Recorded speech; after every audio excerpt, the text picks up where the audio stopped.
வாழ்க்கையில் அநேக திட்டங்களை அவர் வைத்திருக்கின்றார். ஆனால் நாங்கள் அநேக திட்டங்கள் எங்களுடைய வாழ்க்கையிலே போடுவதுண்டு.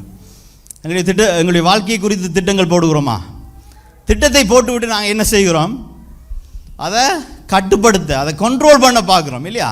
எங்களுடைய வாழ்க்கையில் எங்களுக்கான ஒரு திட்டத்தை போட்டு அந்த திட்டத்திலே நாங்கள் எப்படி நடந்து செல்வது, நாங்கள் மட்டும் இல்லை, எங்களுடைய குடும்பம் எப்படி அந்த திட்டத்துக்குள்ளே வருவது, எங்களை சுற்றி இருக்கிறவர் எப்படி அந்த திட்டத்துக்குள்ளே வருவது, எப்படி நாங்கள் இந்த சூழ்நிலைகளை காரியத்தை கட்டுப்படுத்துவது என்று சொல்லி நாங்களே கட்டுப்படுத்த பார்க்கின்றோம்.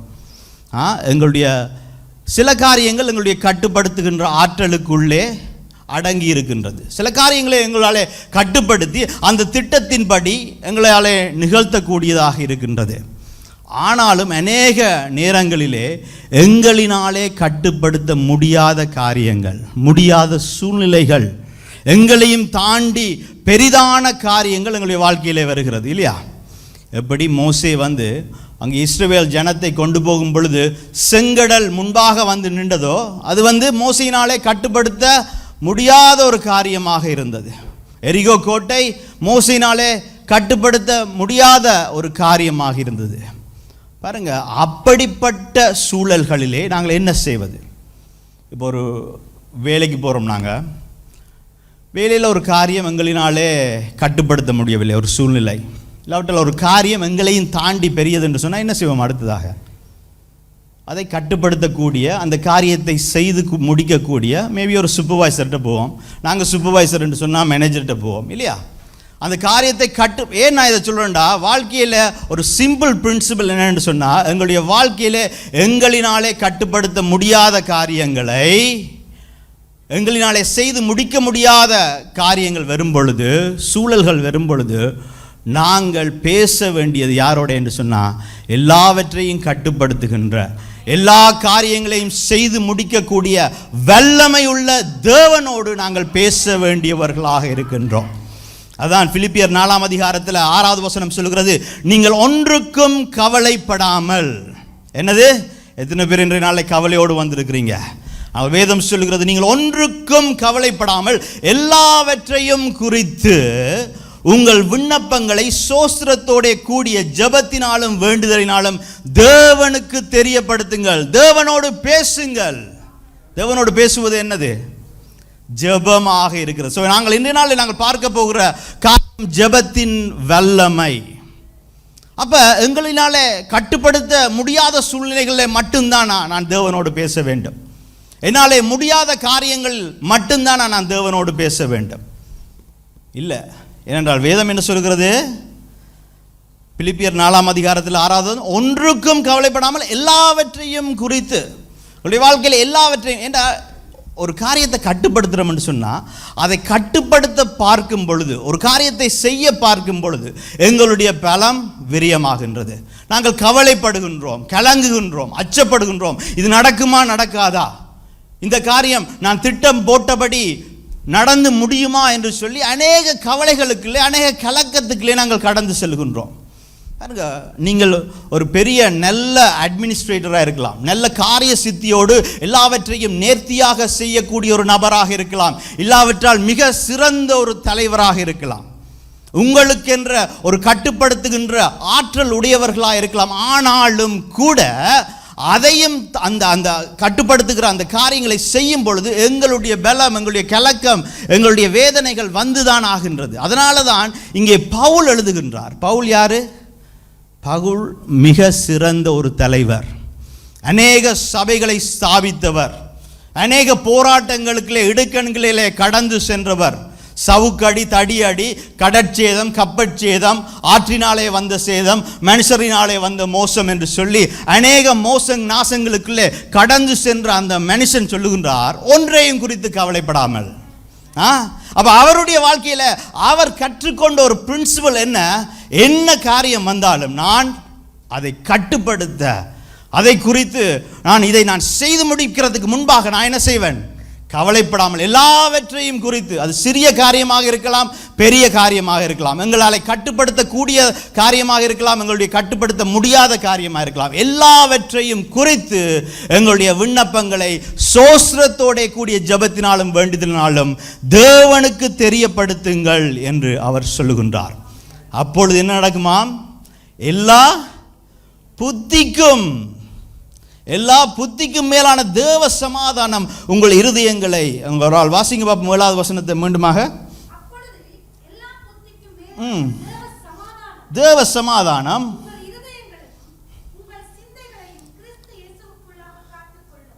காத்துக்கொள்ளும். ஒன்றையும் குறித்து கவலைப்படாமல்.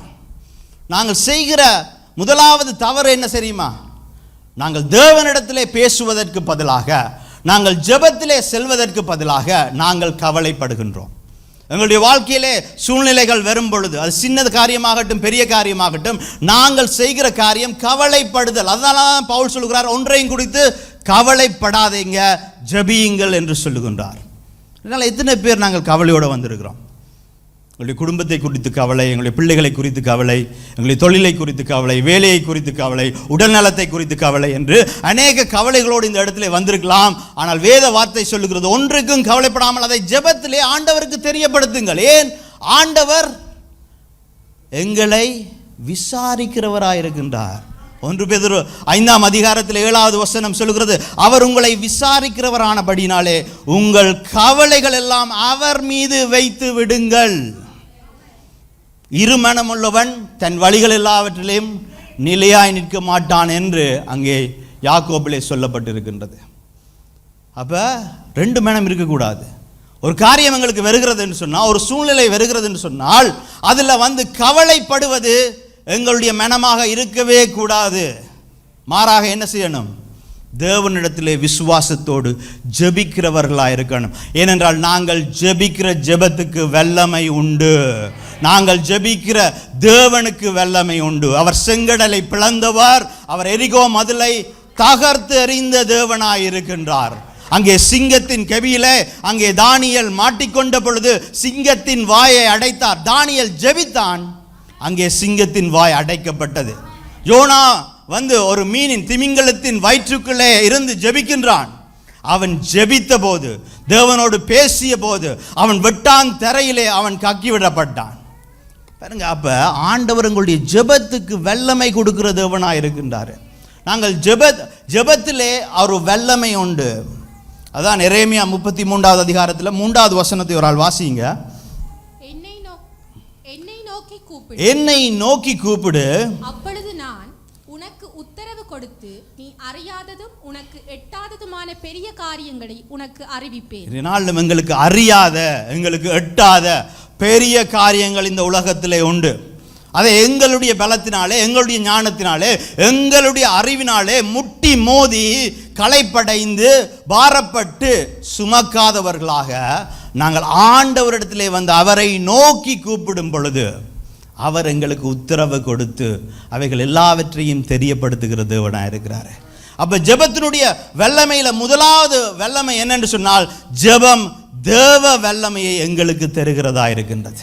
எங்களுடைய வாழ்க்கையில தேவ வல்லமை எப்படி அங்கே சிங்கத்தின் வாய் அடைக்கப்பட்டதோ, அங்கே ஜெபித்த பொழுது தானியேல், எப்படி அங்கே மோசே அந்த செங்கடலுக்கு முன்பாக நின்ற பொழுது மோசே யாரோடு பேசினான்? தேவனோடு பேசினான். தேவனுடைய கரத்தில் இருக்கிற கோலை நீட்டு என்று சொல்லும் பொழுது அங்கே செங்கடல் பிளந்தது. அப்ப நாங்கள் ஜெபிக்கும் பொழுது ஒரு தேவ வல்லமை கடந்து வருகின்றது. அதை எத்தனை பேர் விசுவாசிக்கிறீர்கள்? அந்த தேவ வல்லமை நீங்கள் இன்றைய நாளில் இருக்கிற சூழ்நிலையை மாற்றக்கூடியது. நீங்கள் சென்று கொண்டு இருக்கிற என்னாலே முடியாது என்று சொல்லுகிற காரியத்தை மாற்றி போடக்கூடியது. ஏனென்றால் அவர் தன்னுடைய கரத்தினாலே, தன்னுடைய விரலினாலே நட்சத்திரங்களையும் வானத்தையும் சிருஷ்டித்த தேவன். அவர் சர்வ வல்லவர். அவருடைய வசனம் கோள்களையும் இந்த அண்ட சராசரத்தையும் அந்த ரங்கத்திலே வைத்திருக்கின்றது. அவர் வல்லமை கொண்ட தேவன். அவருடைய வல்லமை கடந்து வருகின்றது. எங்களுடைய வாழ்க்கையில் இன்னொரு சிறிய காரியம் நாங்கள் நினைக்கலாம், சில காரியங்களை குறித்து நாங்கள் நினைக்கலாம், இது ஒரு அற்பமான காரியம், இது ஒரு சிறிய காரியம், இதை குறித்து ஆண்டவரிடத்தில் நான் வரலாமா? இவ்வளோ பாருங்க, ஆண்டவர் எங்களிலே அக்கறை கொண்டவர். எங்களிலே கவனம் உள்ளவர். எங்களுடைய வாழ்க்கையில் நடக்கிற ஒவ்வொரு சூழ்நிலைகளிலும் கவனம் உள்ளவர். சில சூழ்நிலைகள் நாங்கள் யோசிக்கலாம், ஐயோ இது ஒரு சின்ன சூழ்நிலை, இதுக்கு போய் ஆண்டவரிடத்துல போய் நாங்கள் கேட்கலாமா என்று நாங்கள் நினைக்கலாம். பாருங்க, சாரிபாத் விதவையை பற்றி எங்களுக்கு தெரியும். அங்கே எலியா 1 ராஜாக்கள் 17வது அதிகாரத்தில் எலியா ஜெபிக்கின்றான். ஆண்டவர் சொன்ன பிரகாரமாக ஜெபிக்கின்றான். அப்பொழுது மழை நின்று போகின்றது. அப்போ எலியா கேரேத் ஆற்றங்கரைக்கிலே செல்லுகின்றான். அங்கே கேரேத் ஆற்றங்கரையில் எலியாவை காகங்கள் போஷிக்கின்றது. அப்போ ஆண்டவர் சொல்லுகிறார், நீ சாரிபாத்துக்கு செல்லு, அங்கே ஒரு விதவை இருக்கின்றாள் என்று சொல்லி. அப்போ இவன் அங்கே சாரிபாத்துக்கு போகின்றான். அங்கே ஒரு விதவை இருக்கின்றான். அப்போ அந்த விதவையை பார்த்து கேட்கின்றான், எனக்கு சாப்பிட ஏதாவது கொண்டு வாண்டு. அப்போ அந்த விதவை சொல்லுகின்றாள், எனக்கு கொஞ்சம் மாவும் கொஞ்சம் எண்ணெயும் தான் என் இடத்துல இருக்குது, இதில் ஒரு அடையை செய்து நானும் என்னுடைய மகனும் உண்டு விட்டு நாங்கள் செத்து போகிறோம் என்று அதற்காகத்தான் இப்போ விறகு பொறுக்கி கொண்டிருக்கிறோம் என்று அவள் சொல்லுகின்றாள். பாருங்க, ஏனென்றால் அங்கே என்னது பஞ்சம் ஏற்பட்டிருந்தது. மழை இல்லாதபடினாலே பஞ்சம்.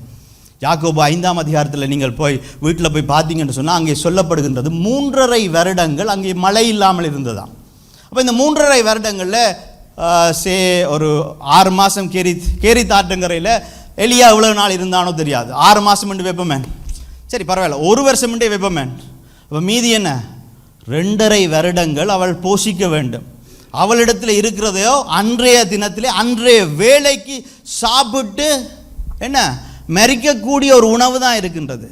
முதலாவதாக அவள் யோசிச்சிருப்பாள், இந்த உலகத்திலே நான் எம்மாத்திரம், நான் ஒரு விதவை, ஏழை விதவை. இந்த நாட்டில் அநேக பணக்காரர்கள் இருக்கிறார்கள், அநேக ராஜாக்கள் இருக்கிறார்கள், வசதியுள்ளவர்கள் இருக்கிறார்கள். அவர்களே பஞ்சத்திலே போகும் பொழுது என்னை யார் நோக்கி பார்க்க போகிறாங்க? நான் ஒரு அற்பமானவள் என்று அவளுடைய சூழ்நிலையை குறித்து அவள் அற்பமானவள் என்று எண்ணி இருக்கலாம். ஆனால் தேவன் யாரு அவளை அற்பமாக எண்ணாதபடிக்கு அங்கே தேவ மனிதனாகிய எலியாவை அந்த இடத்துக்குள்ளே அனுப்புகிறார். ஏன்? அவருக்கு அவள் மேலே அக்கறை இருந்தபடினால. எங்களுடைய வாழ்க்கையில் நடக்கிற ஒவ்வொரு காரியத்திலையும் அக்கறை கொண்ட தேவன். நாங்கள் யோசிக்கலாம், எங்களுடைய வாழ்க்கையில மட்டும்தான் ஆண்டவர் அக்கறை கொண்டவர் என்று. இல்லை, எங்களுடைய வாழ்க்கையில் இருக்கின்ற ஒவ்வொரு நாளும் அவர் கவனிக்கிறவர், அதிலே அக்கறை கொண்டிருக்கிறவர். எங்களுடைய வாழ்க்கையிலே நடக்கிற ஒவ்வொரு நிமிடங்களிலேயும் அவரை அக்கறை கொண்டு கவனிக்கிற தேவனாக இருக்கின்றார். அவருக்கு எந்த காரியமும் சிறிது என்று நாங்கள் சொல்ல முடியாது. நாங்கள் சிறிது என்ன, நாங்கள் சிலவளை யோசிப்போம், என்னுடைய வாழ்க்கை துணையிட்டையோ இல்லாட்டி பெற்றோர்கிட்டையோ இல்லாட்டி பிள்ளைகளுடைய சில காரியங்களை சொல்லுவதற்கு நாங்கள் யோசிப்போம், இவ்வளவு சிறிய காரியத்தை நான் சொல்கிறதா, இது அவ்வளவு அற்பமான காரியத்தை சொல்லி அவர்கள் கவனிப்பார்களா என்று நாங்கள் யோசிப்பது உண்டு இல்லையா? அப்படி இல்லை. தேவன் எங்களை கவனிக்கிறவர், அக்கறை கொண்டவர். எல்லா காரியத்தையும் குறித்து நாங்கள் கேட்கலாம். எனக்கு ஒரு ஞாபகம் இருக்குது, என்னுடைய பிள்ளைகள் சிறுவர்களாக இருக்கும்போது ஒரு முறை ஷாப்பிங் சென்டருக்கு போகிறோம். இப்போ ஷாப்பிங் சென்டருக்கு நார்மலாக நான் தான் ட்ரைவ் பண்ணி கொண்டு போகிறேன். அன்றைய நாள் என்னுடைய மனைவி ட்ரைவ் பண்ணி கொண்டு போகிறான். சரியா, நான் பக்கத்து சீட்டில் இருந்து வரேன், பின்னால் பிள்ளைகள் இருக்குது. இப்போ ஷாப்பிங் சென்டருக்குள்ள என்டர் பண்ணுறோம். உடனே மனைவி திரும்பி சொல்கிறா, ஓகே எல்லோரும் ப்ரே பண்ணுங்க. இப்போ பார்த்தா திடீர்னு எனக்கு என்ன நடக்குதுன்னு தெரியாது. அடிக்கடி தாங்களே ஷாப்பிங் சென்டர் போயிட்டு வரபடி அவங்க செய்கிறது எனக்கு தெரியாது.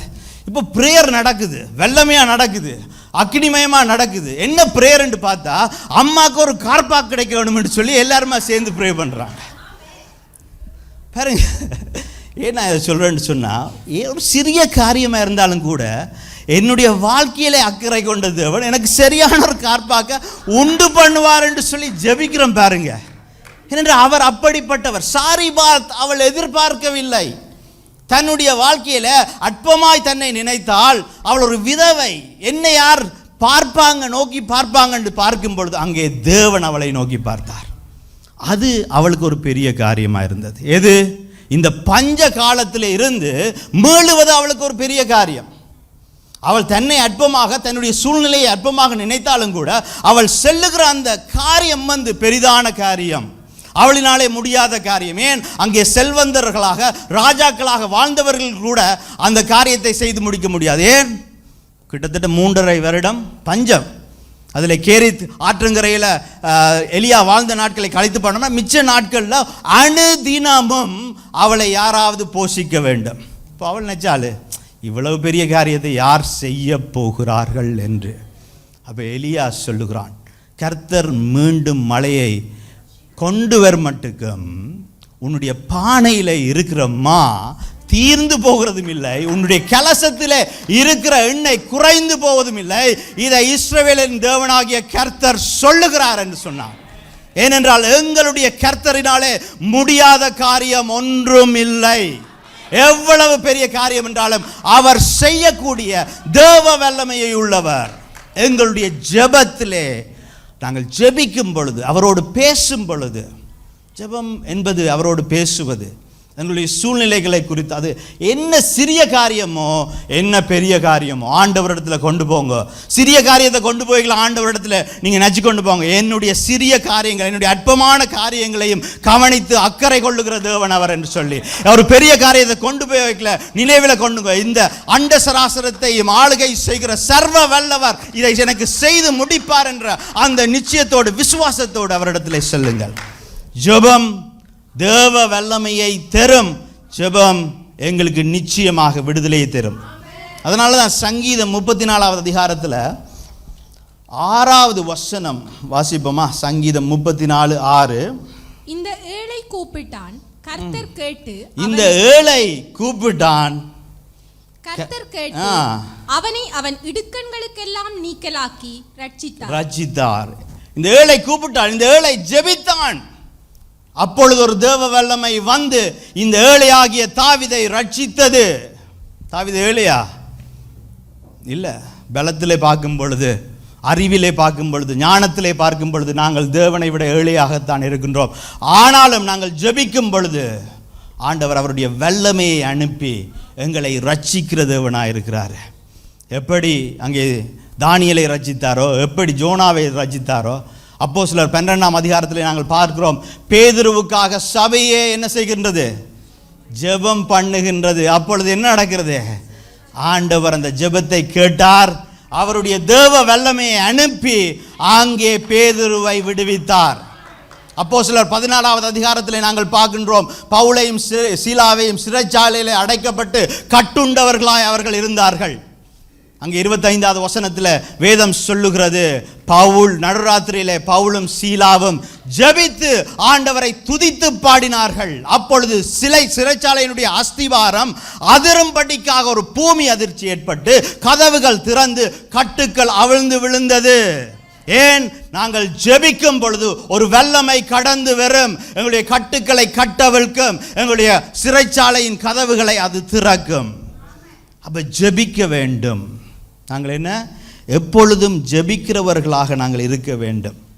பிலிப்பியர் 4வது அதிகாரத்தில் அதனால தான் பவுல் சொல்லுகிறார், நீங்கள் திரும்ப வாசிப்போம், நீங்கள் ஒன்றுக்கும் கவலைப்படாமல் எல்லாவற்றையும் குறித்து உங்கள் விண்ணப்பங்களை சோஸ்திரத்தோட கூடிய ஜெபத்தினாலும் வேண்டுதலினாலும் தேவனுக்கு தெரியப்படுத்துங்கள். எல்லாவற்றையும் குறித்து தெரியப்படுத்துங்கள். அது தெரியப்படுத்தும் பொழுது ஒரு நிச்சயம் உங்களுக்குள்ள இருக்கட்டும், நான் ஜெபிக்கும் பொழுது தேவ வல்லமை கடந்து வரும் என்கின்ற நிச்சயம் எங்களுக்குள்ளே இருக்கட்டும்.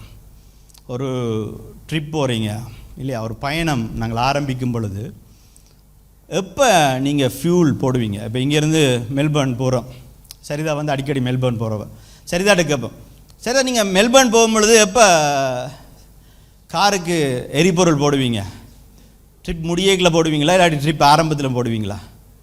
ட்ரிப் ஆரம்பத்திலே போடுவோம், எல்லாருக்கும் தயார்படுத்தி எரிபொருளை போட்டுட்டு தான் காரை எடுத்துக்கொண்டு போவோம் அந்த ட்ரிப்புக்கு.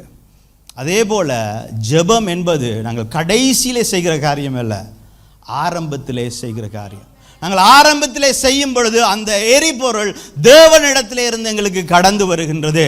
அந்த எரிபொருள் தேவனுடைய வல்லமையாக இருக்கின்றது. இங்கே பவுல் இது எல்லாவற்றையும் சொல்லிவிட்டு 7வது வசனத்தில் என்ன சொல்லுகிறாரு? அப்பொழுது எல்லா புத்திக்கும் மேலான தேவ சமாதானம். அப்ப நாங்கள் ஜெபிக்கும் பொழுது அங்கே எல்லா புத்திக்கும் மேலான தேவ சமாதானம் உங்கள் இருதயங்களையும் உங்கள் சிந்தைகளையும் கிறிஸ்து இயேசுவுக்குள்ளாக காத்துக்கொள்ளும். அப்ப முதலாவது நாங்கள் ஜெபிக்கும் பொழுது தேவனுடைய வல்லமையை பெற்றுக் கொள்ளுகின்றோம். இரண்டாவது நாங்கள் ஜெபிக்கும் பொழுது தேவ சமாதானத்தை ஜெபம் எங்களுக்கு தருகின்றது. அந்த சமாதானம் எப்படிப்பட்டதாம்? எல்லா புத்திக்கும் மேலானது. நாங்கள் ஒரு காரியத்தை குறித்து கலங்கி மன அழுத்தத்தோடு இருப்பதை விட்டுவிட்டு ஒன்றுக்கும் கவலைப்படாமல் எல்லாவற்றையும் குறித்து ஆண்டவரிடத்திலே ஜெபத்தோடும் வேண்டுதலோடும் அந்த காரியத்தை ஆண்டவருக்கு ஒப்புக் கொடுக்கும் பொழுது ஆண்டவர் தேவ சமாதானத்தை எங்களுக்கு அனுப்புகிறார் என்று வேதம் சொல்லுகின்றது. தேவ சமாதானம், தேவன் எங்களுக்கு பாருங்க, இயேசு கிறிஸ்துவுடைய நாமத்தில் ஒரு நாமம் என்னது சொல்லுங்க பாப்போம், சமாதான பிரபு. இந்த சமாதான பிரபு 3 பரிமாண சமாதானங்களை எங்களுக்கு தருகின்றார், இந்த உலகத்துக்கு தருகின்றார். முதலாவது சமாதானம், அவர் எங்கள் இந்த உலகத்துக்கு தந்த சமாதானம் என்ன என்று சொன்னால் தேவனோடான சமாதானம். மனிதர்கள் தேவனை விட்டு விலகி இருந்தார்கள், பாவம் செய்து கலகக்காரர்களாக இருந்தார்கள். சாலமோன் ஒரு ஆலயத்தை கட்டினாங்க, எல்லாருக்குமே தெரியும் இல்லையா? இந்த ஆலயம் கட்டின பொழுது நாங்கள் 2 நாளாகமம் 7ஆம் அதிகாரத்தில் நீங்கள் வீட்டை போய் வாசிச்சு பாருங்க. அதிலே அவன் ஒரு பலி கொடுக்கின்றான் ஆண்டவருக்காக. அங்கே 22,000 மாடுகள் 120,000 ஆடுகளை பலியாக கொடுக்கின்றான். அந்த ஆடுகளும் அந்த அத்தனை மாடுகளும் பலியாக கொடுத்ததுக்கு காரணம் என்னவென்றால் தேவனோடான சமாதானத்தை உண்டு பண்ண வேண்டும் என்று கொடுக்கப்பட்ட பலி. ஆனால் இயேசு கிறிஸ்துவாகிய சமாதான பிரபு தன்னைத்தானே எங்களுக்காய் பரிசுத்தமாய் அங்கே சிலுவையிலே ஒப்பு கொடுத்ததன் பிரகாரமாக அங்கே திரைச்சீலை 2ஆய் கிழிக்கப்பட்டு தேவனுக்கும் மனித குலத்துக்கும் ஒரு சமாதானம் ஏற்பட்டது. அதான் ரோமர் 5:1 சொல்லப்படுகிறது, நாம் விசுவாசத்தினாலே நீதிமான்களாக்கப்பட்டிருக்கிறபடினாலே நம்முடைய கர்த்தராகிய இயேசு கிறிஸ்து மூலமாய் தேவனிடத்தில் சமாதானத்தை பெற்றிருக்கிறோம் என்று சொல்லி. இப்போ தேவனிடத்தில் சமாதானத்தில் 3 பரிமாணம் என்று சொல்லியிருந்தேன். முதலாவது பரிமாணம் என்ன? தேவனோடான சமாதானத்தை இயேசு எங்களுக்கு தருகின்றார். 2வது சமாதானம், இந்த உலகத்துக்கு சமாதானத்தை தருகின்றார். உலகத்துக்கு எப்போ சமாதானத்தை தருகிறார் என்று சொன்னால், முதலாவது சமாதானம் அவருடைய முதலாவது வருகையில் இருந்தது. உலகத்துக்கான சமாதானம் அவருடைய 2வது வருகையில் இருக்கின்றது. அங்கே வெளிப்படுத்தின விசேஷம் 19வது அதிகாரம் 20வது அதிகாரத்தில் நீங்கள் வீட்டில் போய் வாசிங்கன்னு சொன்னால், இயேசு கிறிஸ்து வந்து எங்களோடு அரசாளும் பொழுது 1000 வருஷம் அவர் சமாதானத்தை கொண்டு வருகின்றார். இந்த பூமியில் யுத்தம் இல்லாத நாடுகள் உண்டா, நாட்கள் உண்டா? பாருங்க, நோபல் பிரைஸ் யாருக்கு கொடுக்குறாங்க? சமாதானத்தை கொண்டு வருகிறவர்களுக்கு கொடுக்குறாங்க. எத்தனை மனிதர்களுக்கும் 1000 நோபல் பிரைஸஸை கொடுத்தாலும் கூட சமாதானம் இந்த உலகத்துக்கு கொண்டு வர முடியாது. ஏன்? திருடன் திருடவும் கொல்லவும் அழிக்கவுமே வருகிறான், வேறொன்றுக்கும் வரான். நாங்கள் ஒருவரை ஒருவர் அடித்துக்கொண்டு சமாதானம் இல்லாதவர்களாக இந்த உலகத்திலே வாழ வேண்டும் என்பதைத்தான் அவன் விரும்புகின்றான். ஆனால் இயேசு கிறிஸ்து அவருடைய 2வது வருகையில் இருந்தவர், இருப்பவர், இனிமேலும் வரப்போகிற ராஜாக்களின் ராஜா வரும் பொழுது சத்ருவாகிய சாத்தான் அக்கினி கடல்லே தள்ளப்படுவான். பாவங்கள் சாபங்கள் ஒழிக்கப்படும். சமாதானம், உலகத்துக்கு சமாதானத்தை ஆண்டவர் கொண்டு வருவார். இது 2வது. ஆனால் இந்த முதலாவது வருகைக்கும் இந்த 2வது வருகைக்கும் இடைப்பட்ட காலம் உண்டு. அது யாருடைய காலம்? நாங்கள் இப்போ வாழ்ந்து கொண்டு இருக்கிற காலம். அதான் ஆண்டவர் சொன்ன காலம் என்னது? இந்த உலகத்தில் எங்களுக்கு உபத்திரவம் உண்டு, ஆண்டவருக்கே இருந்தது, ஆனாலும் ஆண்டவர் ஜெயம் கொண்டார், அதனால நீங்களும் ஜெயம் கொள்ளுவீர்கள் என்று சொன்னார் இல்லையா? இந்த காலத்தில் இந்த உபத்திரவங்கள், போராட்டங்கள், இடுக்கண்கள் உள்ள காலத்திலே ஆண்டவர் கொடுக்கிற தேவ சமாதானம் தான் இந்த 3வது தேவ சமாதானமாக இருக்கின்றது. அதனால தான் பிலிப்பியர் 4வது அதிகாரத்தை மீண்டும் நாங்கள் வாசித்தோம் என்று சொன்னால் 7வது வசனத்தை வாசிப்போம். அப்பொழுது எல்லா புத்திக்கும் மேலான, நாங்கள் தேவனிடத்திலே ஜெபிக்கும் பொழுது அப்பொழுது எல்லா புத்திக்கும் மேலான தேவ சமாதானம் உங்கள் இருதயங்களையும் உங்கள் சிந்தைகளையும் கிறிஸ்து இயேசுவுக்குள்ளாக காத்துக்கொள்ளும். இந்த தேவ சமாதானம் எங்களிடத்திலே வருகிறது மட்டுமல்ல, எங்களை காத்துக்கொள்ளுமா? என்னத்தை காத்துக்கொள்ளும்? எங்களுடைய இருதயத்தை காத்துக்கொள்ளும். காத்துக்கொள்ளும் என்று பாவிக்கின்ற வார்த்தை என்னது? ஒரு கோட்டையை, ஒரு அரணை யுத்த வீரர்கள் காத்துக்கொள்வார்கள் இல்லையா? அதே கான்செப்டை நீங்கள் யோசிச்சு பாருங்க. எங்களுடைய இருதயம் என்கின்ற அரண் இருக்கின்றது. இந்த அரணை சுற்றி ஆண்டவர் காத்துக்கொள்ளுகிறார். எதால காத்துக்கொள்ளுகிறாராம்? தேவ சமாதானத்தினாலே காத்துக்கொள்ளுகின்றார். இந்த தேவ சமாதானம் எங்கள் இருதயத்தை சுற்றி காத்து கொண்டிருக்கின்றது. ஏன் காத்து கொண்டிருக்கின்றது? இந்த இருதயத்துக்குள்ளே எந்த கலக்கமும் வராதபடிக்கு, எந்த கவலையும் வராதபடிக்கு காத்து கொண்டிருக்கிறது. அதுதான் புத்திக்கு அப்பாற்பட்ட தேவ சமாதானமாக இருக்கின்றது. சில காரியங்கள் எப்படி நடக்கும், எப்படி நிறைவேறும், எப்படி நடந்து முடிய போகிறது என்பது எங்களுக்கு தெரியாது. ஆனால் ஆண்டவருடைய சமாதானம் பெறும் பொழுது எங்களுக்கு தெரியும், எல்லாம் நன்மைக்கு ஏதுவாகவே ஆண்டவர் செய்து முடிப்பார் என்ற நிச்சயம் எங்களுக்குள்ள வரும். ஒரு விசுவாசம் எங்களுக்குள்ள வரும். பாருங்க, அந்த விசுவாசம் ஒரு சமாதானத்தை எங்களுக்கு கொடுக்கின்றது. நாங்கள் ஜெபிக்கும் பொழுது, விசுவாசத்தோடு ஆண்டவரிடத்தில் ஜெபிக்கும் பொழுது, அந்த ஜெபம் அந்த ஒரு சமாதானத்தை கொடுக்கும். இன்றைய நாளில் எங்களுக்கு முன்பாக இருக்கிற இந்த பிரச்சனை, அது நிதி பிரச்சனையாக இருக்கலாம், எங்களுடைய பிள்ளைகளை குறித்த ஒரு பிரச்சனையாக இருக்கலாம், எங்களுடைய குடும்பத்தை குறித்து, தொழிலை குறித்த ஒரு பிரச்சனை, இதை எப்படி நான் மேற்கொள்வது என்று எங்களுக்கு தெரியாமல் இருக்கலாம். ஆனால் நான் இன்றைய நாளில் ஆண்டவரிடத்தில் ஜெபிக்கின்றேன், ஒன்றுக்கும் கவலைப்படாமல் எல்லாவற்றையும் வேண்டுதலோடு ஆண்டவரிடத்திலே கொடுக்கின்றேன். அப்படி நான் கொடுக்கும் பொழுது எனக்குள்ள ஒரு நிச்சயம் இருக்கிறது, ஆண்டவர் இதை செய்து முடிப்பார் என்ற நிச்சயம். பாருங்க, அதான் மத்தேயு 7ஆம் அதிகாரத்தில் 7வது வசனம் வாசிங்கன்னு சொன்னால், கேளுங்கள் அப்பொழுது உங்களுக்கு கொடுக்கப்படும். அப்ப கேட்கும் பொழுது எப்படி கேட்கணும்? இது கொடுக்கப்படும் என்று கேட்க வேண்டும். அப்படி கொடுக்கப்படும் என்று விசுவாசத்திலே கேட்கும் பொழுது எங்களுக்குள்ளே ஒரு சமாதானம் பெறுகின்றது. அது தேவன் அதை கொடுக்கின்றவராக இருக்கின்றார். இதனாலே ஜெபம் என்பது நாங்கள் கேட்பது எங்களுக்கு கொடுக்கப்படும் என்ற விசுவாசத்தோடு செய்யப்படுகின்றது. மார்க் 11வது அதிகாரத்தில் 24வது வசனத்தை நாங்கள் வாசித்தோம் என்று சொன்னால், வாசிங்க பாப்போம். ஆதலால் நீங்கள் ஜெபம் பண்ணும் போது எவைகளை கேட்டுக்கொள்வீர்களோ அவைகளை பெற்றுக்கொள்வோம் என்று விசுவாசியுங்கள், அப்பொழுது அவைகள் உங்களுக்கு உண்டாகும் என்று சொல்லுங்கள். ஜெபம் பண்ணும்போது இதை கேட்டுக்கொள்கிறோமோ அவைகளை பெற்றுக்கொள்ளுவோம் என்று விசுவாசித்து அதை நாங்கள் கேட்டு அது எங்களுக்கு உண்டாகும் என்கிற நிச்சயத்தோடு நாங்கள் கேட்கும் பொழுது தேவ சமாதானம் பெறுகின்றது. அதனால் எத்தனையோ பிரச்சனைகளை நாங்கள் கடந்து போகிறோம் இல்லையா? எங்களுடைய வாழ்க்கையில் அநேக காரியங்கள், ஊழியம் செய்வதிலே எத்தனையோ பிரச்சனைகள் இருக்கலாம், குடும்பத்தில் எத்தனையோ பிரச்சனைகள், தொழிலை நடத்துவதில் எத்தனையோ பிரச்சனைகள். ஆனால் இந்த பிரச்சனைகள் எல்லாவற்றையும் நாங்கள் கலங்கி மன அழுத்தத்துக்களே செல்லாதபடிக்கு ஆண்டவரிடத்தில் ஒப்பு கொடுக்கும் பொழுது ஆண்டவர் இதை செய்து முடிப்பார் என்கின்ற ஒரு தேவ சமாதானம், ஒரு நிச்சயத்தோடு நாங்கள் அதை கேட்கும் பொழுது அந்த தேவ சமாதானம் பெறுகிறது. விசுவாசம் இல்லாமல் சந்தேகப்பட்டு கொண்டு நாங்கள் இதை செய்வாரா செய்ய மாட்டாரா என்று கேட்கும் பொழுது அந்த தேவ சமாதானம் பெறுவதில்லை. அப்போ எங்களுடைய ஜெபங்கள் எப்படி இருக்கணும்? நான் நிச்சயமாக இதை பெற்றுக்கொள்ளுவேன், எனக்கு தெரியாது, இது என்னுடைய கண்ணுக்கு தெரியாது, ஆனால் இது இருக்குது, இதை நான் பெற்றுக்கொள்ளுவேன் என்ற விசுவாசத்திலே செய்யப்பட வேண்டியவைகளாக இருக்கிறது. யோவான் 16வது அதிகாரத்தில் 24வது வசனத்தை நாங்கள் வாசிப்போம். இதுவரைக்கும் நீங்கள் என் நாமத்தினாலே ஒன்றும் கேட்கவில்லை.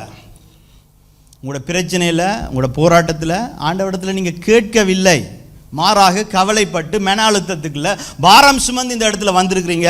அப்ப இயேசு சொல்லுகிறாரு, என்னது? கேளுங்கள் என்று சொல்லுகிறாரு. அப்பொழுது உங்கள் சந்தோஷம் நிறைவாக இருக்கும்படியாய் பெற்றுக்கொள்வீர்கள், என்னுடைய நாமத்திலே கேளுங்கள் என்று சொல்லுகிறாரு. அப்ப ஜெபம் என்பது நாங்கள் பெற்றுக்கொள்ளுவோம் என்ற உறுதியோடு இயேசுவுடைய நாமத்திலே நாங்கள் கேட்கும் பொழுது அது எங்களுக்கு நிகழ்கின்றது, அது எங்களுக்கு ஒரு சந்தோஷத்தை கொண்டு வருகிறது, அது எங்களுடைய வாழ்க்கையிலே ஒரு சமாதானத்தை கொண்டு வருகின்றது. அது நிச்சயத்தோடு கேட்க வேண்டும். அதனால தான் ஏசாயா 26வது அதிகாரத்தில் 3வது வசனம் சொல்லுகிறது, உம்மை உறுதியாய் பற்றிக்கொண்ட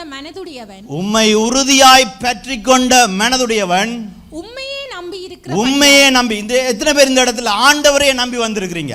உங்களுடைய சூழ்நிலையை மாற்ற வல்லவர் என்கின்ற அந்த நிச்சயத்தோட வந்திருக்கிறீங்க. உம்மையே நம்பி இருக்கிறபடினாலே நீர் அவனை பூரண சமாதானத்தோடு காத்து கொள்ளுவீர். அப்படி நிச்சயத்தோடு வருகிறவனுக்குத்தான் அங்கே அந்த பூரண சமாதானம் பெறுகின்றது. ஸோ நாங்கள் ஜெபிக்கும் பொழுது அந்த தேவ சமாதானம் பெறுகின்றது. ஒரு கிறிஸ்தவனுடைய வாழ்க்கையை நாங்கள் ஒரு வரைபடமாக கீறுவோம் என்று சொன்னால் அதில் அநேக உபத்திரவங்கள் உண்டு, போராட்டங்கள் உண்டு, இடுக்கண்கள் உண்டு. இப்போ ஒரு பிக்சராக நாங்கள் பார்க்குறோம்னு சொன்னால் உங்களுடைய மனதிலே நினைத்து கொள்ளுங்கள், சிந்தித்து கொள்ளுங்கள், நான் சொல்ல சொல்ல நீங்களே சித்தரித்து கொள்ளுங்கள். ஒரு கடற்கரை, அந்த கடற்கரையிலே மிகவும் அலைகள் பாயுது, புயல் அடிக்கின்றது, காற்று மழை என்று சொல்லி ஒரே கொந்தளிப்பாக இருக்கின்றது. அந்த கடற்கரையின் ஓரத்திலே ஒரு லைட் ஹவுஸ், ஒரு வெளிச்ச வீடு ஒன்று இருக்கின்றது. அந்த வெளிச்ச வீட்டில் ஒரு சின்ன ஜன்னல். அந்த வெளிச்ச வீட்டிற்கு மேலே அலைகள் மோதுகின்றது, மழை இதன்றது, காற்று அடிக்குது. வெளியால் ஒரே என்னது, ஒரே கேஓஸாக இருக்குது. ஆனால் அந்த ஜன்னலுக்கால பார்க்கும் பொழுது அந்த ஜன்னலுக்குள்ளே ஒரு சாய்மனை கதிரையிலே அந்த வெளிச்ச வீட்டில் வேலை செய்கின்ற அந்த வயோதிபர் வந்து அந்த சாய்மனை கதிரையில் அப்படியே ஆடிக்கொண்டு கையில் வேதத்தை வச்சு வாசித்து கொண்டே இருக்கிறார். ஏன்? அவருக்கு தெரியும், என்ன மழை வந்தாலும், என்ன போராட்டம் வந்தாலும், என்ன இது வந்தாலும் இந்த வெளிச்ச வீடு தன்னை காத்து கொள்ளும் என்று சொல்லி. அதுதான் கிறிஸ்தவனுடைய வாழ்க்கை. இதனால் எங்களுடைய வாழ்க்கையில் பிரச்சனைகள் வரலாம், போராட்டங்கள் வரலாம், எங்களுடைய குடும்பத்தில் போராட்டங்கள் வரலாம். இந்த போராட்டங்கள் எல்லாவற்றிலும் எங்களுக்குள்ளே ஒரு தேவ சமாதானம் இருக்க வேண்டும். அந்த தேவ சமாதானம் என்ன? கிறிஸ்து என்னை காத்து கொள்ளுவார், அதனால நான் அவரையே நம்பி இருப்பேன். உம்மை உறுதியாய் பற்றி கொண்ட மனதுடையவன் உம்மை நம்பி இருக்கிறபடினாலே அவனை பூரண சமாதானத்தோடு நீர் காத்து கொள்ளுவீர் என்ற அந்த நிச்சயத்தோடு நாங்கள் இருக்க வேண்டியவர்களாக இருக்கின்றோம். யோவான் 14வது அதிகாரத்தில் 27வது வசனத்தை வாசிப்போம். சமாதானத்தை உங்களுக்கு வைத்து போகிறேன். இயேசு சொல்லுகிறார், சமாதானத்தை எங்களுக்கு வைத்து போகின்றாராம்.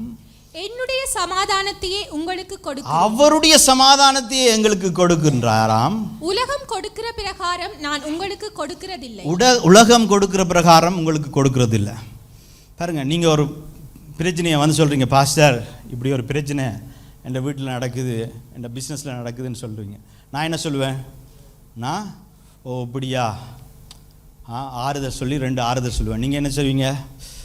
ஆறுதல், ஒரு மாதிரி ஆறுதல் கிடச்சிதுன்ட்டு திரும்பி 4 அடி வைக்கிறதுக்கு முதல்ல என்னது, திரும்பவும் கலக்கமும் பயமும் போராட்டமும் வந்துடும் இல்லையா? ஆனால் ஆண்டவர் கொடுக்குற சமாதானம் அப்படி இல்லை.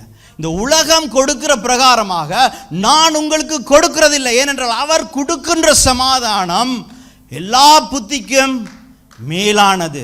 அந்த சமாதானம் பெறும் பொழுது எங்களுக்கு இந்த காரியத்தை எப்படி ஜெயிப்போம் என்று தெரியாது, இந்த சூழ்நிலை எப்படி கடந்து போவோம் என்று தெரியாது.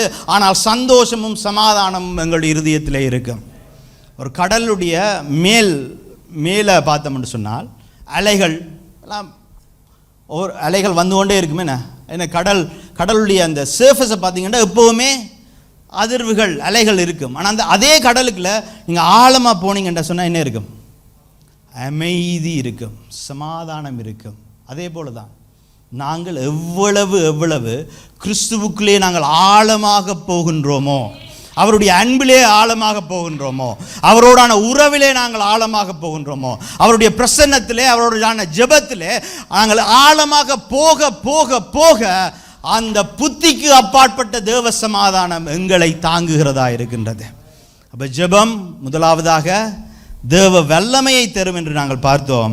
2வதாக ஜெபம் தேவ சமாதானத்தை தரும். 3வது காரியத்தை பார்ப்போம். எபேசியர் 6ஆம் அதிகாரத்தில் 11-12வது வசனங்களை வாசிப்போம். நீங்கள் பிசாசின் தந்திரங்களோடு எதிர்த்து நிற்க திராணி உள்ளவர்களாகும்படி தேவனுடைய சர்வாயுத வர்க்கத்தை தரித்துக் கொள்ளுங்கள். அப்ப இந்த உலகத்திலே பிசாசோடு எங்களுக்கு போராட்டம் உண்டு. அவனை எதிர்த்து நிற்க வேண்டியவர்களாக நாங்கள் இருக்கின்றோம். அதைத்தான் 12வது வசனம் தெளிவாய் சொல்லுகிறது. ஏனெனில் மாம்சத்தோடும் இரத்தத்தோடும் அல்ல, துரைத்தனங்களோடும் அதிகாரங்களோடும் இப்பிரபஞ்சத்தின் அந்தகார லோகாதிபதிகளோடும் வானமண்டலங்களில் உள்ள பொல்லாத ஆவிகளின் சேனைகளோடும் நமக்கு போராட்டம் உண்டு. அப்ப இந்த உலகத்திலே நமக்கு போராட்டம் உண்டு, யுத்தங்கள் உண்டு. இப்படிப்பட்ட யுத்தங்களிலே என்ன எங்களுக்கு வருகிறது? கலக்கம் வருகின்றது, சமாதானமின்மை வருகின்றது இல்லையா? அப்ப இந்த போராட்டத்தில் நாங்கள் என்ன செய்ய வேண்டுமா? 13-14வது வசனங்களில் அந்த சர்வாயுத வர்க்கம் என்ன என்பதை நாங்கள் பார்ப்போம். ஆகையால் தீங்கு நாளிலே அவைகளை நீங்கள் எதிர்க்கவும் சகலத்தையும் செய்து முடித்தவர்களாய் நிற்கவும் திராணி உள்ளவர்களாகும்படிக்கு தேவனுடைய சர்வாயுத வர்க்கத்தையும் எடுத்துக்கொள்ளுங்கள். சத்தியம் என்னும் கச்சையை உங்கள் அறையில் கட்டினவர்களாயும் நீதி என்னும் மார்க்கவசத்தை. இந்த சர்வாயுத வர்க்கம் என்ன என்பதை இங்கே வசனம் சொல்லுகிறது. சத்தியம் என்கின்ற கச்சை, பெல்ட், உங்களை அறையிலே கட்டினவர்களாகவும், நீதி என்கின்ற மார்க்கவசம், ஒரு போர் வீரனுக்கு ஒரு மார்க்கவசம் தேவை. அங்கே வாள்களோ அந்த பட்டயமோ உங்களை தாக்காதபடிக்கு நாங்கள் போடுகிற காரியம் இல்லையா? 15வது வசனம், சமாதானத்தின் சுவிசேஷத்திற்குரிய ஆயத்தம் என்கின்ற பாதரட்சியை காலில் போட்டுட்டாம். 16வது வசனம், பொல்லாங்கன் எய்யும் அக்கினி ஆஸ்திரங்களை எல்லாம் அவித்து போடத்தக்கதாய் எல்லாவற்றிற்கும் மேலாக விசுவாசம் என்னும் கேடகத்தை பிடித்துக் கொண்டவர்களாய். அப்ப கையில கேடகத்தை பிடிச்சு கொண்டிருக்கட்டாம். விசுவாசம் என்கின்ற கேடகத்தை, ரட்சணியம் என்னும் தலைச்சீராவையும், உங்களுடைய தலையிலே ரட்சணியம் என்கின்ற தலைச்சீராவை போடும்படிக்காகவும், தேவ சமாதானமாகிய ஆவியின் பட்டயத்தையும் எடுத்துக்கொள்ள, உங்களுடைய கரத்திலே தேவனுடைய வசனம் ஆகிய ஆவியின் பட்டயத்தையும் எடுத்துக்கொள்ளட்டாம். இப்போ யோசிச்சு பாருங்க, இப்போ சத்ருவோட போருக்கு போறீங்க. அப்போ போருக்கு எப்படி போகணும்? ஆயுதம் இல்லாமல் போகலாமா? அதுக்கு மேலாக பாதுகாப்பு இல்லாமல் போகலாமா? அதால தான் இங்கே சர்வாயுத வர்க்கத்தை தரித்து கொள்ளுங்கள் என்று சொல்லுவார். எங்களுடைய தலைக்கு தலைச்சீரா மார்க்கவசம் என்று சொல்லி இங்கே ஒரு ஆயுதத்தோடு கையிலே வந்து ஆவியின் பட்டயத்தை ஏந்தி கொண்டு போருக்கு செல்லுகிறோம். ஆனால் இந்த கவசம் எல்லாம் போட்டபடினால நாங்கள் போராடுகிறோம் என்ற அர்த்தம் இல்லை. அப்போ எப்படி சத்ருவோடு போராடுகிறது, எப்படி சத்ருவை ஜெயிக்கின்றது, எப்படி எங்களுடைய வாழ்க்கையில் வருகிற சூழ்நிலைகளை நாங்கள் ஜெயிப்பது? அதை தொடர்ந்து வாசிப்போம். எந்த சமயத்திலும் சகலவிதமான வேண்டுதலோடும் விண்ணப்பத்தோடும் ஆவியினாலே ஜெபம் பண்ணி. அப்ப இந்த சர்வாயுத வர்க்கத்தை தரித்தவர்களாக நாங்கள் மட்டும் இல்லாமல் இந்த தரித்து நாங்கள் போரிடுகிறோம். எப்ப நாங்கள் போரில் செயல்படுகின்றோம்? ஜெபிக்கும் பொழுதுதான் செயல்படுகின்றோம். எங்களுடைய ரட்சணியம் என்கின்ற அந்த தலைச்சீராவை போட்டா, விசுவாசம் என்கின்ற மார்க்கவசத்தை போட்டு, ஆவியின் பட்டயம் என்கின்ற வார்த்தை என்கின்ற அந்த பட்டயத்தை எடுத்தாலும் கூட நாங்கள் ஜெபிக்காவிட்டால் நாங்கள் போரிடவில்லை. நாங்கள் போரிடாவிட்டால் சத்ருவினுடைய காரியங்களை ஜெயிக்க முடியாது. திருடன் திருடவும் கொல்லவும் அழிக்கவுமே என்று வேறொன்றுக்கும் பெறான். எங்களுடைய வாழ்க்கையில் வருகிற சூழ்நிலைகளையும் காரியங்களையும் மேற்கொண்டு நாங்கள் ஜெயிக்க வேண்டும் என்று சொன்னால் நாங்கள் ஜெபிக்க வேண்டும். அப்போ 3வது காரியம், ஜெபம் தேவ பாதுகாப்பை தரும். எப்படி தானியேலுக்கு அந்த சிங்கங்களின் மத்தியிலே ஒரு தேவ பாதுகாப்பை ஜெபம் கொடுத்ததோ, அதே போல நாங்கள் ஜெபிக்கும் பொழுது ஒரு தேவ பாதுகாப்பு எங்களிடத்தில் வருகிறது. நான் முதலே சொல்லியிருந்தேன், பவுல் எத்தனையோ போராட்டங்கள், எத்தனையோ இடுக்கண்களுக்குள்ளே போயிருந்தான் இல்லையா? சவுக்கடி, தடியடி, கப்பற்சேதம், கடல் சேதம் என்று சொல்லி அநேக காரியங்களை போனாலும் கூட அந்த போன காரியங்கள் எல்லாவற்றிலும் அவன் யாரினாலே காப்பாற்றப்பட்டான்? யாரினாலே பாதுகாக்கப்பட்டான்? தேவனினாலே. அதனால தான் பவுல் இந்த காரியத்தையும் எழுதுகின்றார். சர்வாயுத வர்க்கத்தை போட்டுவிட்டு ஜெபியுங்கள் என்றால், ஜெபம் என்ன? ஒரு தேவ பாதுகாப்பை எங்களுக்கு தருகிறதா இருக்கின்றது. தேவ பாதுகாப்பை எங்களுக்கு தருகிறது. இந்த ரோமர் போரிலே வெல்லவர்கள். ரோமர் இப்போ இல்லை, ஏனென்றால் இப்போ ஆயுதங்கள் எல்லாம் மாறிவிட்டது. அந்த காலங்களிலே ஆயுதம் என்னது? பட்டயம், ஈட்டி, கையில் வச்சுருப்பாங்களே ஷீல்டுக்கு என்ன தமிழில் சொல்லுவோம்? கேடயம்.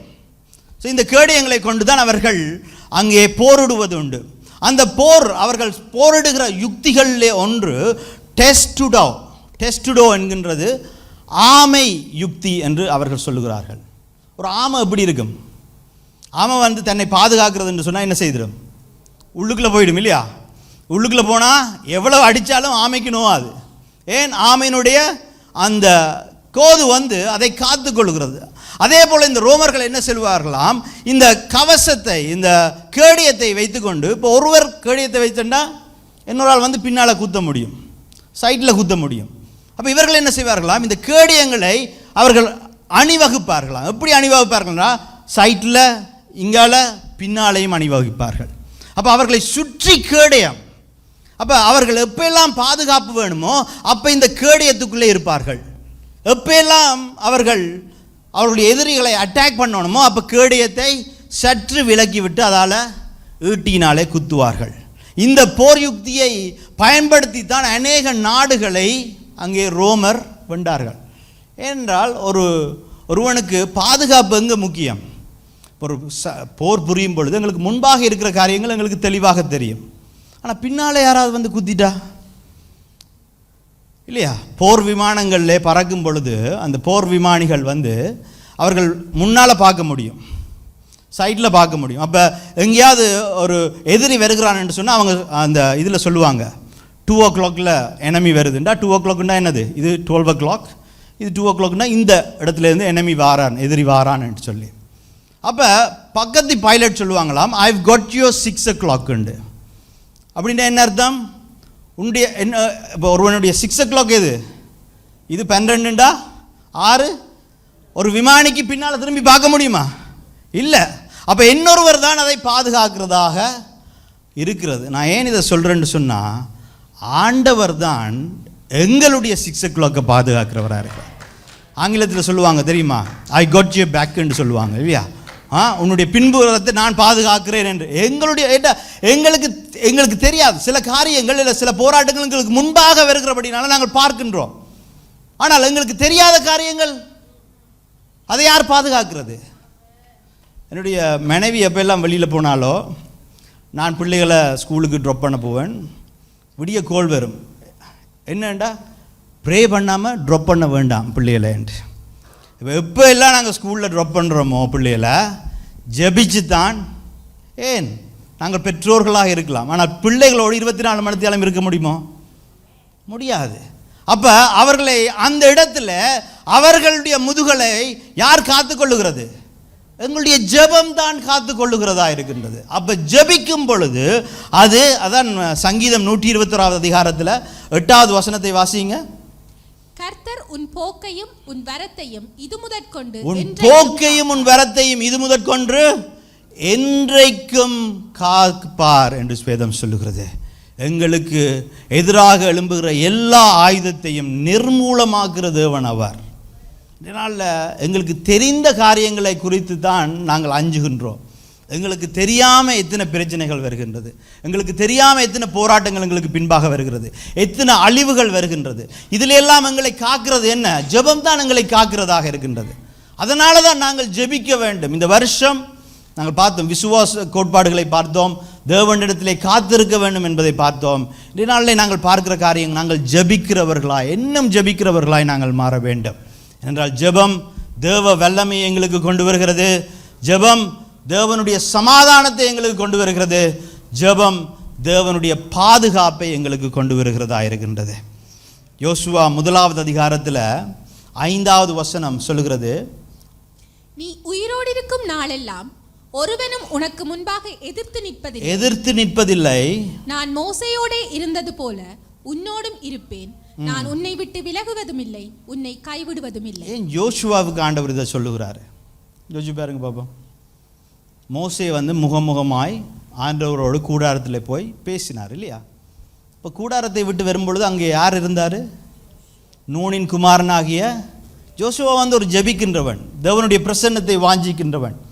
அவன் தேவனிடத்தில் ஜெபிக்கிறவனாக இருக்கிறபடினால தான் ஆண்டவர் சொல்லுகிறார், உன்னை விட்டு விலகுவதும் இல்லை, உன்னை கைவிடுவதும் இல்லை.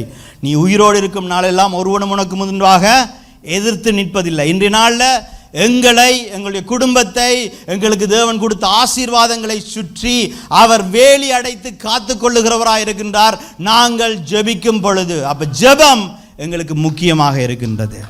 ஜெபம் தேவ வல்லமையை கொண்டு வரும், ஜெபம் தேவனுடைய சமாதானத்தை எங்களுக்கு தரும், ஜெபம் தேவனுடைய பாதுகாப்பை எங்களுக்கு தரும். நாங்கள் கண்களை மூடி இந்த நாளில் ஒப்பு கொடுத்து நாங்கள் ஜெபிப்போமா? இன்றைய நாளில் வேதம் சொல்லுகிறது, ஒன்றுக்கும் கவலைப்படாமல் எல்லாவற்றையும் குறித்து உங்களுடைய விண்ணப்பங்களை சோஸ்திரத்தோடே, என்ற சோஸ்திரத்தோடு நாங்கள் விண்ணப்பங்களை வைக்கும் பொழுது இதை நிச்சயமாய் பெற்றுக்கொள்ளுவோம் என்கின்ற விசுவாசத்தோடு அந்த வேண்டுதலை கொடுக்கின்றோம். ஆண்டவரே நன்றி என்று சொல்லி நாங்கள் ஒரு வேண்டுதலை வைக்கும் பொழுது அந்த விண்ணப்பத்தை ஏற்கனவே பெற்றுக்கொண்டோம் என்ற உறுதியோடு நாங்கள் ஆண்டவரிடத்தில் வருகின்றோம். ஒன்றுக்கும் கவலைப்படாமல் இந்த நாளிலையும் கூட வருத்தப்பட்டு பாரம் சுமந்த அநேகர் வந்திருக்கிறோம். எங்களுடைய வாழ்க்கையை குறித்து வருத்தப்பட்டு, எங்களுடைய குடும்பத்தை குறித்து வருத்தப்பட்டு, எங்களுடைய நிதி நிலைமையை குறித்து வருத்தப்பட்டு, எங்களுடைய ஆரோக்கியத்தை, உடல்நிலையை குறித்து வருத்தப்பட்டு, எங்களுடைய பிள்ளைகளை குறித்து வருத்தப்பட்டு, எங்களுடைய பலத்தினால ஒன்றும் செய்ய முடியாது. ஆனால் நாங்கள் தேவனிடத்திலே பேசும் பொழுது, தேவனிடத்திலே ஜெபிக்கும் பொழுது அவர் அனுப்ப அனுப்புகின்ற அந்த தேவ வல்லமை சகலதையும் ஜெயமாய் செய்து முடிக்கக்கூடியதாக இருக்கின்றது. அவர் அனுப்புகின்ற அந்த தேவ பாதுகாப்பு எங்களையும் எங்களுடைய பிள்ளைகளையும் எங்களுடைய சந்ததிகளையும் தேவன் எங்களுக்கு கொடுத்த ஆசீர்வாதங்களையும் சுற்றி வேலி அடைத்து காத்துக்கொள்கிறது நாங்கள் ஜெபிக்கிறவர்களாக இருக்கும் பொழுது. இன்றைய நாளில் நீங்கள் சில காரியங்களை அற்பமாக எண்ணி இந்த சின்ன காரியத்தையும் குறித்து ஆண்டவர் கவனிப்பாரா அக்கறை வைப்பாரான்னு நினைத்து சில காரியங்களை ஆண்டவரோடு பேசாமல் நீங்கள் விட்டுருக்கலாம். இதனால் இந்த தருணத்தில் ஆண்டவருக்கு தெரியப்படுத்துங்க. ஆண்டவருக்கு எங்களுடைய வாழ்க்கையிலே நடக்கிற ஒரு காரியமும் அற்பம் இல்லை. ஏனென்றால் அவர் எங்களை அன்பு செய்கிற எங்களை கவனிக்கிற தேவன். சின்ன காரியங்களையும் கூட அவர் கேர் எடுக்கிற தேவனாக இருக்கிறாரு. ஒப்பு கொடுங்க, உங்களுடைய இருதயத்தில் ஒப்பு கொடுங்க. ஆண்டவரே, இது ஒரு சிறிய காரியம் என்று நான் சொல்லல ஆண்டவரே. உங்களிடத்துல இதை குறித்து நீங்கள் பெரிய தேவன், இந்த அண்ட சராசரத்தையும் ஆளுகை செய்கிறவர், நீங்கள் இதை குறித்து கவனிப்பீங்களான்னு நான் நினைச்சிட்டேன். நம்முடைய வசனத்தை நான் வாசிச்சேன் ஆண்டவரே. இன்றைய நாளில் இது எங்களை குறித்து, எங்களுடைய வாழ்க்கையை குறித்து, நாங்கள் வாழுகிற ஒவ்வொரு நாளிகையையும் குறித்து நீர் அக்கறைப்படுகின்ற, கவனிக்கின்ற, அன்பு வைக்கிற தேவன். நான் ஒப்பு கொடுக்கிறேன் என்று சொல்லி ஆண்டவருக்கு சொல்லுங்க. ஆண்டவரினாலே முடியாத ஒரு காரியமும் இல்லை, ஒரு காரியமும் இல்லை. அவர் செங்கடலை பிளந்தவர், எரிகோ மதிலை தகர்த்த தேவன், சிங்கத்தின் வாயை கட்டினவர், அவர் மரணத்தை ஜெயித்தவர். அவரினாலே முடியாத காரியம் ஒன்றும் இல்லை. நீங்கள் இன்றைய நாளில் கலங்கி கவலைப்பட்டு மன அழுத்தத்தோடு இந்த இருக்கிற காரியத்தை அவர் ஒரு நொடி பொழுதிலே செய்து முடிக்கக்கூடியவர். அவர் சர்வ வல்லவர். ஜெபிங்க, ஜெபிங்க. ஆண்டவரே ஒப்பு கொடுங்க, ஒப்பு கொடுங்க. ஆண்டவரோடு பேசுகிறவர்களா இருங்க. எல்லா நேரத்திலும் ஆண்டவரோடு பேசுகிறவர்களா இருங்க. இந்த வருஷம் ஆண்டவரே நான் தொடர்ந்து உம்மோட பேசணும் அப்பா, பேசணும். எல்லா காரியங்களையும் குறித்து பேசணும். பேசுங்க, பேசுங்க. இந்த நாளில் ஆண்டவர்களுக்கு தந்த ஆசீர்வாதங்கள் எல்லாவற்றுக்கும் மேலாக எங்களுடைய பிள்ளைகளை ஒப்பு கொடுத்து ஜெபியுங்க. அடுத்த சந்ததியை ஒப்பு கொடுத்து ஜெபியுங்க. ஆண்டவரை ஒப்பு கொடுக்கிறோம். எங்களுடைய பிள்ளைகளை குறித்து, அடுத்த சந்ததியை குறித்து கவலைப்பட்டு இருக்கிறவர்கள் இன்றைய நாளில் ஆண்டவரிடத்தில் ஒப்பு கொடுங்க. ஆண்டவர் இதை செய்து முடிப்பார், அவர் பாதுகாப்பார். எங்களுடைய பிள்ளைகளை ஒன்றும் அணுகாது, ஒரு தீங்கும் அணுகாது. ஒப்பு கொடுங்க ஆண்டவரே. ஒப்பு கொடுத்து ஜெபிக்கிறோம் அப்பா. அடுத்த சந்ததியை ஒப்பு கொடுக்கின்றோம். கர்த்தர் எங்களுக்கு முன்பாக வைத்திருக்கிற ஆசீர்வாதங்களை ஒப்பு கொடுக்கின்றோம் அப்பா. உம்முடைய தேவ பாதுகாப்பு எங்களோடு கூட இருக்கிறதற்காக நன்றி என்று சொல்லுகிறோம். இன்று முதல் நான் தேவனிடத்திலே அனுதினமும் ஜெபிப்பேன். சிறிய காரியத்திலிருந்து பெரிய காரியம் வரை தேவனுக்கு நான் தெரியப்படுத்துவேன். ஒரு கமிட்மெண்ட் ஆடுங்க இன்றைய நாளில். ஆண்டவருக்கு சிறிய காரியத்திலிருந்து பெரிய காரியம் மட்டும் நான் தெரியப்படுத்துவேன். அவரோட அனுதினமும் பேசுகிறவனாக இருப்பேன். முதல் நீங்கள் உங்களுடைய போக்கிலும் வரத்திலும் அவரோடு பேசுகிறவர்களாய் மாறுங்க. கொஞ்சம் கொஞ்சமா சில நிமிடங்களை, சில மணிகளை அவரோடு செலவழிக்க ஒப்பு கொடுங்க. இதனால் ஆண்டவரே, நான் இன்றைய நாளில் இருந்து தேவனோடு ஜெபித்து தேவன் அந்த ஜெபத்தின் வல்லமை பெறுகிறவனா இருப்பேன் என்று சொல்லுகிறவர்கள் மட்டும் எழுந்திருந்து கரங்களை உயர்த்தி ஒப்பு கொடுங்க. இன்றைய நாளில் நீங்கள் கொடுக்குற இந்த ஒப்பு கொடுத்தலை ஆண்டவர் பார்க்கிறவராக இருக்கிறார். நீங்கள் வெறுமனே ஒரு எல்லாரும் எழும்புறாங்கன்னு எழும்பாதீங்க. ஆனால் இன்றைய நாள் ஒரு முடிவோடு எழும்புங்க. என்னுடைய சிறிய காரியத்திலிருந்து பெரிய காரியம் மட்டும் தேவனிடத்திலே நான் பேசுகிறவனாக இருப்பேன், ஒப்பு கொடுக்கிறவனாக இருப்பேன், ஜெபிப்பவனாக இருப்பேன். ஜெபத்தினாலே சகலதையும் ஜெயிக்கிறவனாக என்னுடைய வாழ்க்கை மாறும். ஒரு விசுவாசியினுடைய வாழ்க்கை தேவனோடான உறவிலே பலப்படுகிற வாழ்க்கையா இருக்கணும். தேவனுடைய வல்லமையினாலே செயல்படுகிற வாழ்க்கையா இருக்கணும். தேவ சமாதானத்தோடு எல்லா போராட்டங்களின் நடுவிலையும் அமைதியா இருக்கிற வாழ்க்கையா இருக்கணும். பதட்டப்பட்டு கலங்கி அங்கலாய்த்து வாழுகிற வாழ்க்கையை ஆண்டவர் எங்களுக்கு வைத்து போகவில்லை. எல்லா புத்திக்கும் அப்பாற்பட்ட சமாதானத்தை தருகிறவர் அவர். அதை உறுதியா இன்றைய நாளில் பெற்றுக்கொள்ளுங்க. ஆண்டவரே, நாங்கள் அனுதினமும் பேசவும் ஜெபத்தினாலே தேவ வல்லமையும் தேவ சமாதானத்தையும் தேவ பாதுகாப்பையும் பெற்றுக்கொள்ளவும் நாங்கள் இன்றைய நாளில் ஒப்பு கொடுக்கிறோம் அப்பா. எங்களை தட்டி எழுப்புங்க ஆண்டவரே. ஆண்டவரே, அதிகாலையில் தட்டி எழுப்புங்க. உம்மிடத்திலே வெறும்படியாய் தட்டி எழுப்புங்க ஆண்டவரே. நான் ஜெபிக்கும் பொழுது உம்மை புசிக்கவும், உம்முடைய பிரசன்னத்தை புசிக்கவும். கர்த்தரை புசிச்சு பாருங்க. அவர் எவ்வளவு நல்லவர் என்பதை புசித்து பாருங்க. நன்றி அப்பா. உங்களுடைய பாருங்கள் எல்லாவற்றையும் உடைய காலடியில் நாங்கள் இறக்கி வைத்து விட்டோம். உம்முடைய வல்லமையினாலே எல்லாவற்றையிலிருந்தும் எங்களை ரட்சித்ததற்காக ஆண்டவரே நன்றி என்று சொல்லுகிறோம். நன்றி என்று சொல்லுகிறோம். என்னை நோக்கி கூப்பிடு, அப்பொழுது உனக்கு அறியாததை மட்டாதையும் உனக்கு அறிவிப்பேன் என்று சொன்ன தேவன் இன்றைய நாளிலும் அதை பெற்றுக்கொண்டோம் அப்பா, இயேசுவின் நாமத்தினாலே. ஆமென்.